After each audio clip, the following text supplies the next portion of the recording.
안녕하세요. 안녕하세요. 복영TV 로잔으로 가는 길 두 번째 시간입니다. 자, 우리 정 간사님 네. 인사 부탁드리겠습니다. 안녕하세요. 지난번에 뵙던 조희선교회 정희원 간사입니다. 다시 네. 뵙게 돼서 또 반갑습니다. 고맙습니다. 저는 옷장으로 활동하는 이강일입니다. 자, 오늘의 질문, 로잔으로 가는 길 두 번째 질문 부탁드리겠습니다. 제가 뭐든 답하겠습니다. 네. 지난번에 로잔에 대해서 들었는데요. 로잔이 이렇게 유명한 대회고 벌써 역사도 50년 가까이 됐는데 왜 요즘에 이렇게 로잔 얘기가 나오고 그 전에는 로잔 얘기를 제가 들어본 적이 없죠? 저의 무식함 때문인가요? 그게 대단히 신비로운. 지금 로잔을 얘기만 하면 다들 뭐라 그러냐면 로잔을 잘 들어본 적이 없다라고 말합니다. 그럼 참 로잔 준비하시는 분들은 답답하실 것 같아요. 왜냐면 꾸준히 말해왔거든. 자, 입장 바꿔서 진짜 로잔 준비위원회 측에서 생각하면 너무 답답할 것 같아요. 아니 50년 동안 책나 보세요. 지금 오늘 소개한 책 보세요.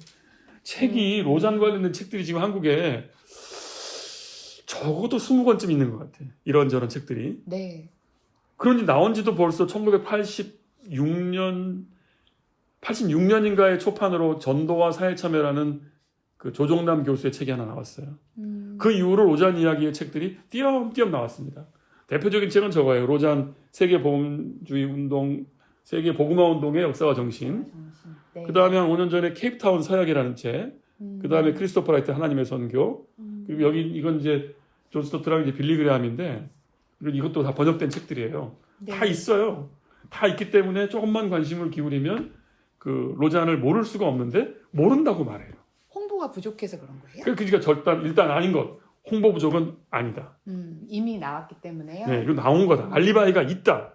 근데 왜 모른다고 하느냐? 그겁니다. 제가 답해 보겠습니다. 음모론이 있나요? 뭐가 있어요. 사실 로잔은 두 가지로 유명해요. 사실은 세계 선교 열심히 하자. 네. 두 번째, 사회 참여도 우리의 선교다. 두 가지예요. 다 좋은 얘긴데? 그런데 두 번째 얘기를 네. 로잔 1차 대회에서 했는데 한국으로 참가했던 65명의 분들이 말하지 않았다는 게 유명한 일화입니다. 74년이니까. 네. 74년이 어떤 때입니까?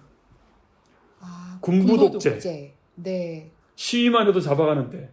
저 태어나기 전인. 시위만 해도 잡아가는 바로 그때. 네. 그때 로잔에서 시대를 앞서는 소리를 했네. 선교에 그리스도 복음을 증거하는 그리스도인에게 두 가지 의무가 있는데 하나는 복음 전도요. 두 번째는 사회 참여다. 그 말이 로잔 가운데 5항에 꽉 박혔단 말이야. 근데 이걸 갖고 한국에 와서 여러분 선교란 전도와 참여예요. 할 수 있겠습니까? 저라도 쉽지 않습니다. 그러니까 참여라는 단어 자체가 그걸 주는 불편함 때문에요. 빼고 유명한 제스처가 있습니다. 공항에서 그 어르신들이 한 말이에요. 그 당시 참가했던 사람들이 네. 서울에 공항 도착한 다음에 흩어지기 전에 이랬답니다. 입에 지퍼 잠그자고요. 그래서 반쪽짜리 로잔이 알려지게 됐는데 그냥 세계 선교가 필요하다, 중요하다, 시급하다 이렇게 알려졌어요. 그러니까 로잔은 알려진 거예요. 반쪽으로. 그렇네요. 그리고는 15년이 흐르는 세월 속에 뒤늦게 사회 참여가 로잔의 결이었다는 사실이 뒤늦게 문건이 나오면서 로잔 언약 문건이 그때부터 유포되기 시작합니다. 신기하죠? 네. 갔다 온 분들의 기억 속에 선교만 갖고 와서 교회에다가 막 선교 운동을 했는데 네. 막상 사회 참여 문제는 그 문건 언약이라는 문건이 있거든. 로잔 커버넌트라고. 그 문건이 출판된 건 86년인가 됩니다. 한참 뒤네요. 12년. 그럼 왜 또 86년이냐? 74년하고 다른 때죠. 74년은 서슬퍼런 유신 때고 85년, 6년은 어떤 때냐? 요즘에 이제 막 뜨고 있는 전두환 대통령과 치열하게 한국의 민주화 세력이 부딪히고 있던 때였습니다. 한참 부딪히던 때 기독교인들은 고민이 많았어요. 이 부딪힘 속에 우리는 전두환을 위해 기도해야 되냐 아니면 전두환 타도라고 말해야 되냐. 그 갈림길에서 기독교인이 답을 못 찾고 있을 때 로잔이 한 말이 있다는 거예요. 사회 참여는 그리스도인의 의무다. 맨날 교회에서 전도해라 해외 선교해라 말만 들었지 사회 참여를 기독교인의 의무로 말한 걸 들어본 적이 없었기 때문에 그 당시에 사회 참여에 관심이 있던 일단의 젊은 기독교인들은 로잔 언약에 환영했습니다. 근데 그뿐이었습니다. 그래서 로잔 언약의 그 두 번째 중요한 축이었던 사회 참여 논의를 한국의 80년대 젊은이들이 수용했으나 네. 그렇게 세월이 흘러 지금까지 온 것입니다. 그러니 로자는 알려지지 않았다라고도 할 수 있습니다. 좀 안타까운 이야기네요. 그러니까요. 그러니까 지금 로자를 왜 모르냐? 반쪽만 알려줬기 때문이다. 충분히 책은 있지만 사회 참여 문제를 말하기는 우리 모두가 껄끄럽다. 지금도 불편하다.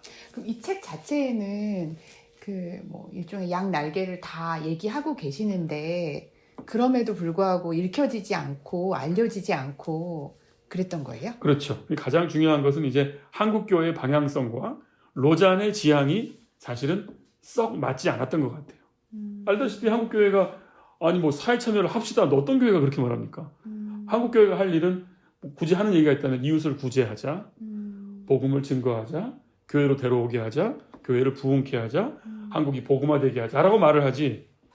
하나님이 하시는 선교에 교회가 동참하여 세상의 모든 악에 대한 저항과 정의까지 구현하자까지 말 안 합니다. 저도 당장 담임 목사가 됐다면 사실 그 말까지 교회에서 하기가 쉽지가 않아요. 그래 놓으니까 로자는 들어본 적이 없다고 말할 확률이 높다는 거죠. 들었지만 듣지 못했다고 말하는데 가깝겠습니다. 마지막으로 하나 더 이유가 있는데 네. 한국 교회는 교단의 벽을 잘 못 넘어요. 교단이요?